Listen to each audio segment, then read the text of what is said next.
Welcome to Math Physics Engage. In this video, we will be looking into real-world applications of quadratic equation. So let's get started. A study was conducted on a small school population that was struck with an influenza strain, and a lot of the students were contracted flu.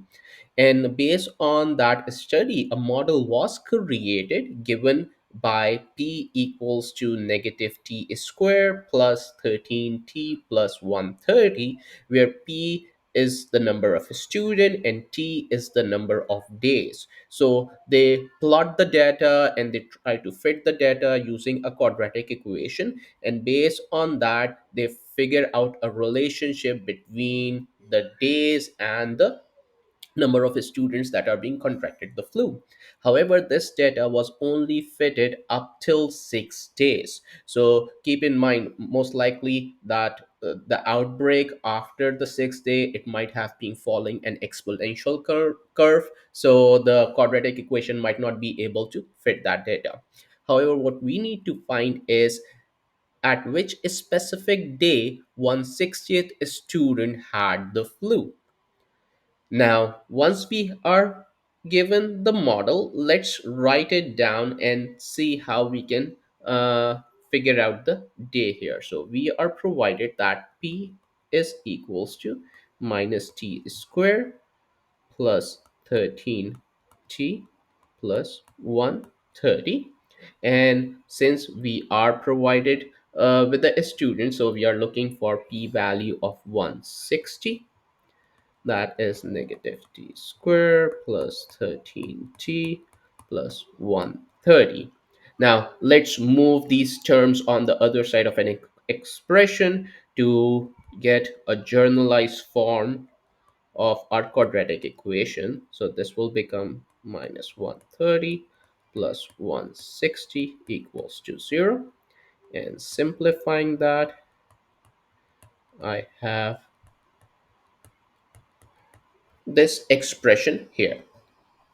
Now, there are various methods to solve this quadratic equation. We have the quadratic formula, we have the completing a square method, and the factorization method. So for this particular problem, let's use the factoring of the factorization method here.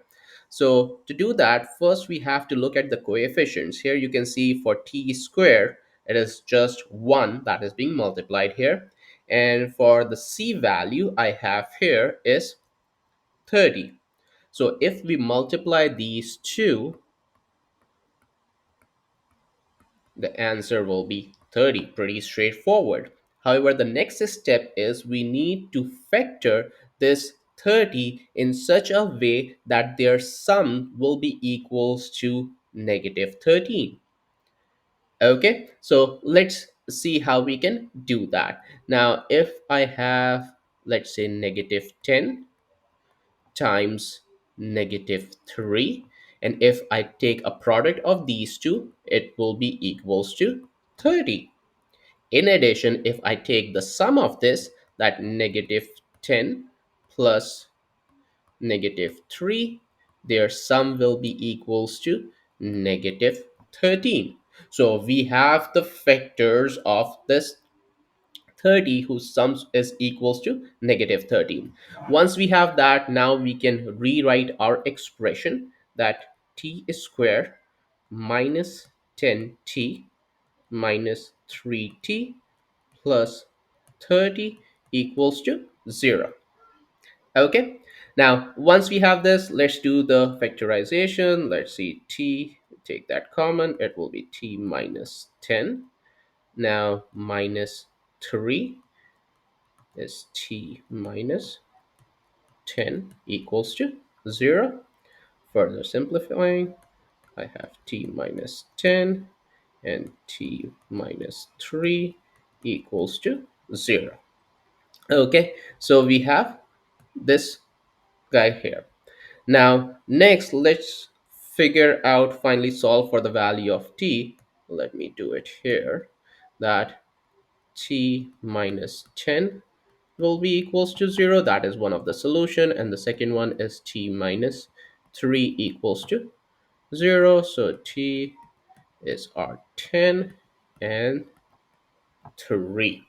Now here you can see we have two solutions since it was a quadratic equation that t is equals to 10 and 3.